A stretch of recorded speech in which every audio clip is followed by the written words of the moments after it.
Well, good morning, Rotary District 7770, and welcome to Conversations with Rotary Action People for Monday, November 2nd. My name is Donald Hovish, your CWRAP host from the Chicora Rotary Club in Myrtle Beach, South Carolina. We're going to be talking about all things Alzheimer's today. Joining us is Dory Burgess.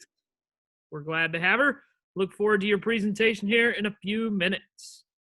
Up first, some announcements. Number one, if you missed Halloween trivia on Friday, boy, did you miss a fun time. So if you're out there, mark it down now. Save the date, save the time. Friday, December 18th will be our Christmas party with Christmas trivia and an ugly sweater contest. December 18th. 11 o'clock. Mark it down right now. And let's have more people on than we had for Halloween trivia. Introducing our public image chair for our Rotary District from the 5 Points Rotary Club in Columbia. Still sporting her In Polio Now shirt with her purple wig, Mary Gask. Good morning, Mary. Thank you for being here and for what you're doing. Speaking of In Polio Now, look here, what I hot off the press. You can get yourself one of these In Polio Now Purple Pinky Polio Power Mask and support Bernie Rydell and our district and polio at the same time. $10 a mask. We'll post a link in the chat box for that information. So thank you for Mary for sending me one of these. I'll be rocking it all month long. All right. So those of you on the Zoom call, thanks for being here. How about you introduce yourself with your name, your Rotary Club, and then today is National Deviled Egg Day. You might have not known that, but if you like deviled eggs, we want to know it in the chat box. If you don't like deviled eggs, we want to know that too. So how about your name, your Rotary Club, and yay or nay for deviled eggs? All right, so Dory, come off of mute at this time. Hi there. How are you doing? I'm good. So Dory is coming to us this morning from, she said, the big city of Inman, South Carolina, and she is the program director for the Alzheimers Association of South Carolina. And the link for the mask I was just talking about has been posted in the chat box. All right, Dory, we're excited to have you. I will mention this before we get started. Obviously, Alzheimer's probably has affected everybody on here in some form or fashion. Not a lot of people maybe on this call or even know this, but I lost a set of grandparents on the same day. They were not living together because of Alzheimer's, but they died on the same day of Alzheimer's. It was my freshman year in college, right after 9/11, literally like a few days afterwards. So Alzheimer's definitely has, affected me in my life, but I did want to share that. So how long have we known about Alzheimer's? Well, that's a very tricky question. If I was to post it out to folks and say, put it in the chat, how long do you think that we in the United States have known about Alzheimer's disease? What are your guesses? Because oftentimes I hear guesses that are way off base. So I'm interested to see yours if you want to put them in the chat. We have a 50 years. We have since the late 1800s. Well, we have known about Alzheimer's disease since 1906, which is an incredibly long time given the grand scheme of all the medical advances we've seen during that time period. But Dr. Alois Alzheimer discovered it in 1906. And notice I said Alzheimer, not old timer. If you want to know how to get on my nerves, say you're Dorian, you work for the Alzheimers Association. I didn't say old timer, I said Alzheimer's. And we've known about this for a long time, obviously, but here we are now in 2020, and we are excited to tell you that there are a lot of new things coming when it comes to Alzheimer's care and treatment. So what is the difference between Alzheimer's and dementia? Would it be okay if I shared my screen to show you a little photo? Absolutely. I'm going to see if I can do that and see if I can pop it up for you. But ultimately,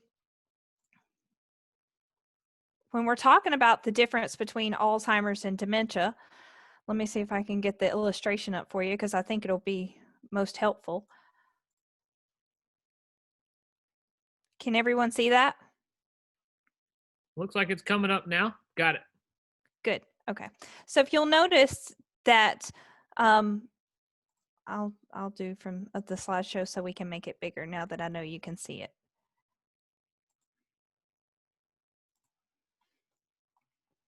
You'll notice that there's an umbrella that says dementia here. And this is what we want you to understand, that we usually use the terms dementia and Alzheimer's together, and you may hear one used in replacement for the other. But ultimately, dementia is the umbrella term. It is the term for the loss of memory and other cognitive abilities that are severe enough to interfere with your daily life. Now, oftentimes we associate dementia with simply a loss of memory, but it's more than that. It's a loss of brain functioning. But under that umbrella, there are many different forms and types of dementia. You'll notice we've listed a couple of common ones here: vascular dementia, frontotemporal dementia, dementia with Lewy bodies, but then you'll see Alzheimer's. Alzheimer's is a type of dementia.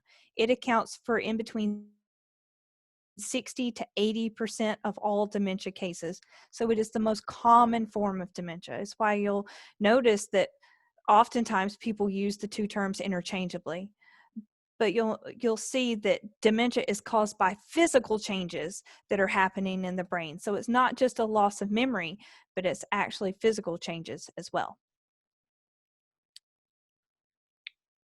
So is Alzheimer's only an issue for folks age 65 or older? Well, I'm going to go ahead and stop share on that one because I'm going to get back to you guys. No, that's false. Although your risk increases once you're 65 and over. Once you're age 65, you have a 1 in 10 chance of developing Alzheimer's disease. And that risk bumps up when you turn age 85. That's a 1 in 3 chance of developing Alzheimer's disease. But I will say that just because you're looking at those age ranges putting you at higher risk, it doesn't mean that folks under the age of 65 aren't at risk.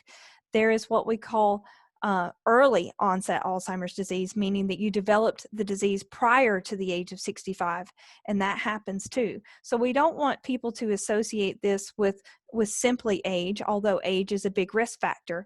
There are other risk factors that come into play for Alzheimer's disease as well. So where can caregivers go to find help and resources? Well, what we want caregivers to understand is that we don't want you to do this by yourself. If you've ever been a caregiver for somebody with Alzheimer's or related dementia, you know how taxing it can be on one individual to try to handle all those tasks by themselves in a day.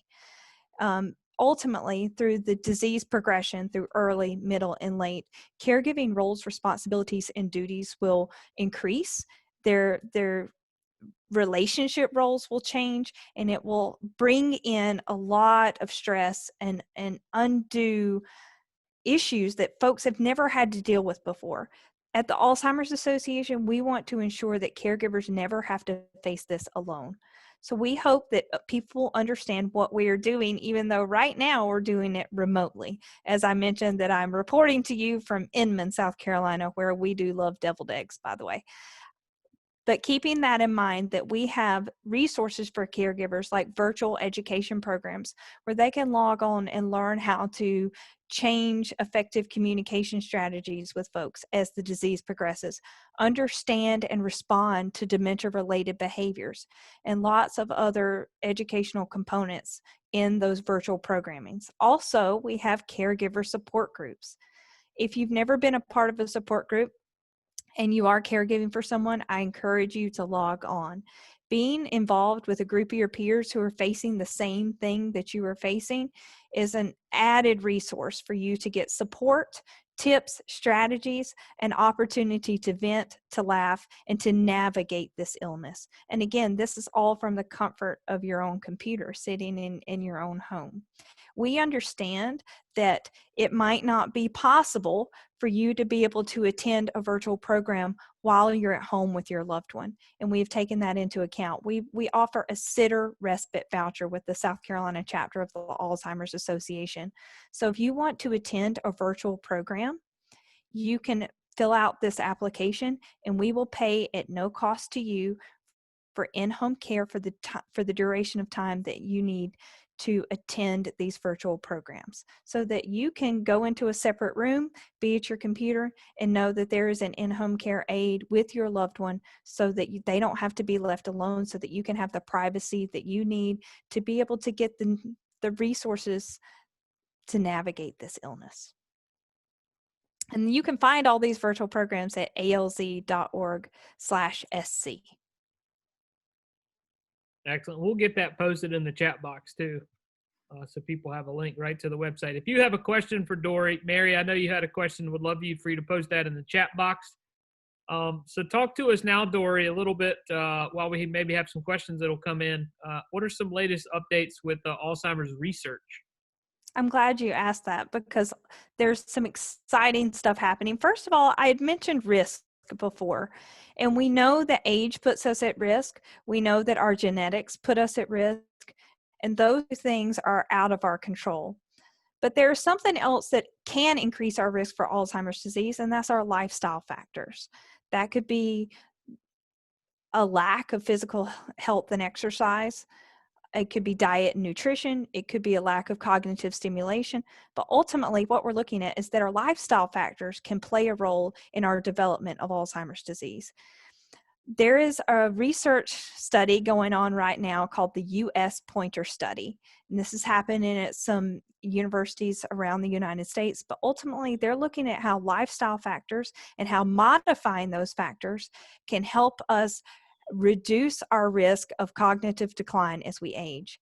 We at the Alzheimer's Association do a program called Healthy Living for Your Brain and Body. It's one of the caregiver education programs I mentioned, where we provide you with a workbook, and we go through the workbook and determine how we can change and simplify and modify our lifestyle components to include physical health and exercise, diet and nutrition, cognitive engagement, and social activities.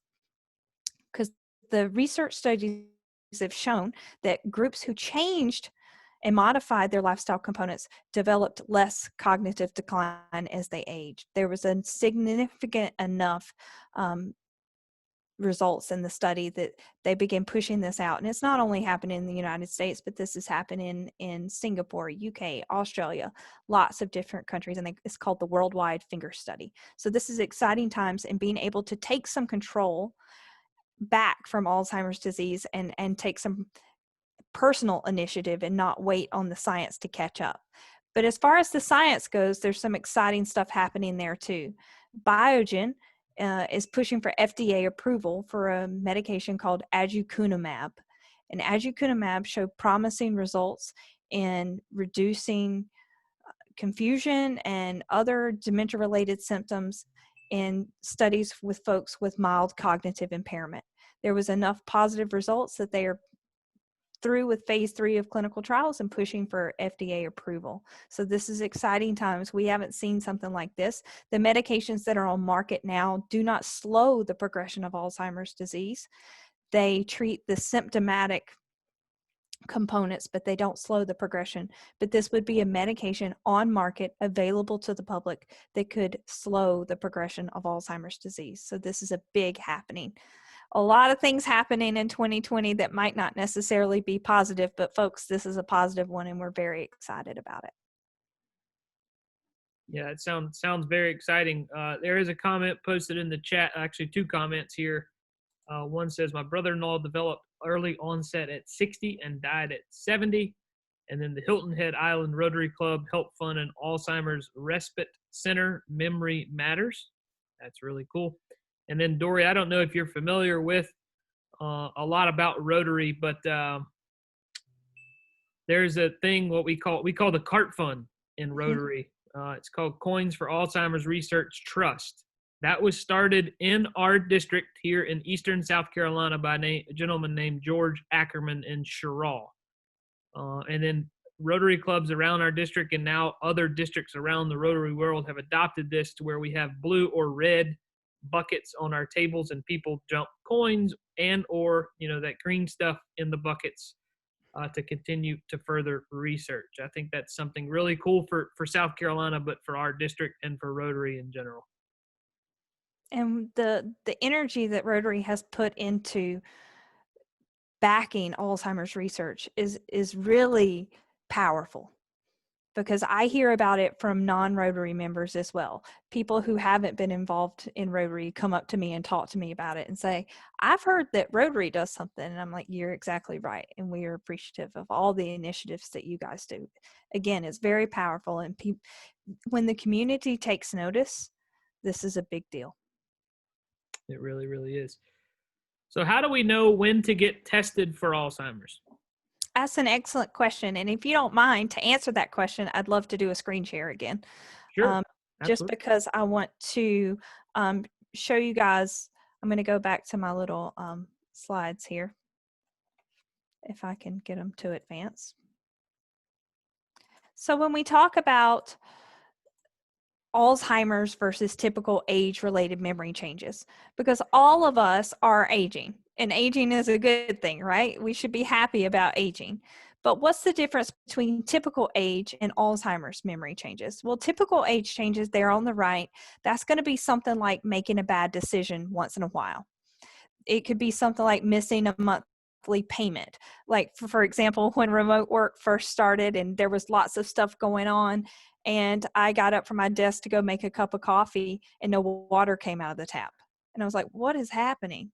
And I realized that I forgot to pay the water bill for the first time in my entire life. So there are things that you do, things happen. Forgetting which day it is, but having the ability to remember it later. Or how about when have you ever done this? You walk into a room and you can't remember why you walked in there, but you walk back into the other room. And then once you do that, you remembered. Having that capacity to forget something, but then do an activity that makes you remember it later. Sometimes forgetting which word to use, or losing things from time to time. That could be something as simple as having your reading glasses on top of your head, but you spent the last hour looking all over the house for them. Those are typical age-related changes. But what makes Alzheimer's different, and how would you know the difference? The signs of Alzheimer's and dementia are a little more complicated. You'll notice there is a little chart on the left, but I'm going to go ahead and advance slide and show you something else, because the number one sign of Alzheimer's and related dementia is memory loss that disrupts daily life. This is not something mild that's happening to you every now and then. This is a literal disruption of your daily life. Some other signs and symptoms that I want to touch on, you can see all of them here, but a couple of things that I want to mention is difficulty completing familiar tasks. This is when you're starting to have some trouble doing daily things that you used to not have any trouble with. That could be something as simple as counting change or balancing your checkbook, or even brushing your teeth, something simple that you've been doing your whole life, but all of a sudden it's becoming increasingly difficult for you. Number 4, confusion with time and place. This is when folks start living more in the long-term memory because the short-term memory is harder to access. And I might wake up and I'm not entirely sure what day it is, but I'm also not entirely sure what time period I am in. This is where you might notice that folks who are retired are trying to get up and get ready for work, or they might be trying to do activities that they once did 10, 20, 30, 40 years ago. You'll also notice as we move on, trouble understanding visual images and spatial relationships. If you start to develop memory problems and vision problems at the same time, again, this is cause for concern. New problems with words and speaking or writing. If it's harder and harder for you to come up with the words that you want to say, you're finding it harder to engage in conversations. You're repeating yourself, misplacing things, but you lose the ability to retrace your steps. So once you've lost it, it's gone. Decreased in poor judgment, withdrawal from work, social activities, and changes in mood and personality. These are the 10 warning signs that really make it different from typical age-related memory changes. And if you are experiencing those signs and symptoms, we encourage you to see a specialist. Of course, start with your primary care doctor, but don't stop there. Keep moving on so that you can get a proper diagnosis, because a diagnosis includes a full gamut of testing, which would include a brain scan. I see someone lost their checkbook 2.5 years ago and found it last weekend. That's pretty exciting. Right. That is very exciting. Well, thank you for sharing your message with us this morning, Dory. As of now, I don't see any other questions. If someone does have a question, please post that now. Dory, just so you know, we're streaming this live on our District 7770 Facebook page, and we're also recording this, and we'll post this on our YouTube channel. So clubs around our district may not be participating right now, but would use this presentation for a future Rotary speaker or something of that neighborhood. Okay, great. This is actually a good question. Before that, you have posted your email address in the chat box. So if anybody wants her contact information, her email address is in the chat. How is the Alzheimer's Association of South Carolina funded? Well, I'm really glad you asked that. We are separate from that CART fund. We are a private nonprofit organization, and we rely on the community. We are, again, a private nonprofit organization, so we rely on community donations. We do our walk to end Alzheimer's. We've been doing that a little in a different platform this year. Walk is everywhere. People have been walking in their own community versus walking in one big group together. But you can find out more about our Walk to End Alzheimer's and our other funding initiatives at alz.org. But ultimately, we are asking our donors to help us find an end and fight Alzheimer's. Excellent. Sandy Brooks, yes, you can come off mute, and you have a story. Actually, it was last Friday. No, it was last week, middle of last week. We were on the golf course sitting at the back of the clubhouse having, a little drink or something. And one of our golfer ladies that I do golf with on Fridays, she came to the golf course in her car up the 18th fairway on the golf cart path. She definitely has memory issues. Her golf cart was broken, so she had to come to the club to pick up a club golf cart, and she came the way she comes in her golf cart. So the guys kind of got her stopped, got her clubs out of the car, turned the car around and got it to the right place. But she's plays golf okay, but she does have her good days and her bad days. It's pretty sad. Wow. And I see a comment here that the Daniel Island Club was a sponsor of the walk this year. So thank you for sponsoring that. I know those are held across our state. Dory, they're not all held on the same day, are they? No, they're all held on different days. All the ones in our state will be on a different day of the month. That's not true. Sometimes some of them fall on the same day, but most of them are on different days. And if I'm not mistaken, is that in the spring? No, it's actually in the fall. We've just had our Columbia walk, and now all my weekends are running together, but I think it was the weekend before last. But ultimately, we start those in the fall season typically, and they're, when it's mild, good walking weather. Gotcha. Yeah, I think your walk was October 24th, the same day as World Polio Day in Columbia. I think that's right. I wanted to ask one question, though, Dory, not necessarily of you, but of Sandy. Sandy, did this lady know that what she had done was wrong, or was she aware of what she had done? No, she was not. Okay. And that's appropriate, Dory, that she would not know that she had done anything? It sounds like to me, and of course not being there or not knowing her, but it sounds like to me she was following a routine. And routine is critical for folks with Alzheimer's and dementia. And when routine is interrupted, it can cause increased confusion.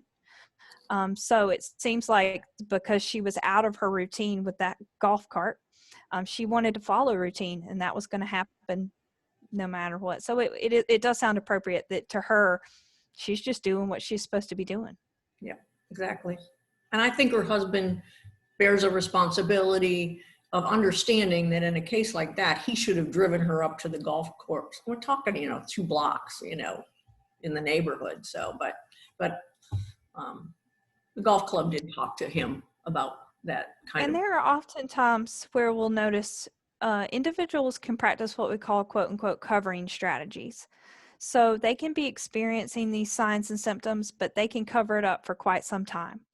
But ultimately, it's in a spousal relationship or if you're at any point in time, if you're noticing some of these things, I saw someone had a question that what should people do if they witness something like this? Offer to, of course, step in and help, but also see if you can contact a family member and tell them your concerns. Because ultimately, if they're employing a lot of covering strategies and they don't know things like this are happening outside of the home, they need to know it as soon as possible so that they can receive medical attention. And then I think we'll wind it down with this is how or why did you get involved with the Alzheimer's Association? Well, thank you for asking. This is a passion of mine. It's near and dear to my heart. I've been involved in one way or another in nonprofit organizations my entire career. But when this opportunity came about, it spoke to me because I have lost several family members, both to early onset Alzheimer's and traditional Alzheimer's. So ultimately, this is an opportunity to raise concern and awareness so that other families can get the help they need and they don't have to experience it by themselves. So unless they get rid of me, I'm going to be here forever. Well, we appreciate your passion and more importantly, that beautiful smile you have. So thank you for sharing your story with us today. Thank you so much. Thank you for having me. You're very welcome. All right. So coming up on Wednesday, folks, we'll hear from Lloyd Hale with talking about mental health recovery. Is it possible? Right now, we have an open on Friday, but we believe we have a possible speaker for Friday. And then I wanted to make this announcement. I think this is something that all of you may some of you have received an email a couple hours ago about this, but it's an event that normally, I guess, is not held virtually, but will be held virtually this year to where you can participate. And that is the Rotary International Zones 33 and 34 Leadership Summit. I got the email about 4 hours ago this morning. Looks like they've got a PDG forum coming up on the 7th and then the opening session on the 20th and the 21st. So if you want this email forwarded to you, you can reach out to me. My contact information is on the front page of DACDB. And that's where you can also find upcoming speakers who will be featured on CWRAP. So thanks again, Dory. We do appreciate it. I will conclude with the 4-way test. Of the things we think, say, or do, is it the truth? Is it fair to all concerned? Will it build goodwill and better friendships? Will it be beneficial to all concerned? Hope everyone has a wonderful Monday. We'll see you on Wednesday for the next Conversations with Rotary Action People. Take care. That's a wrap.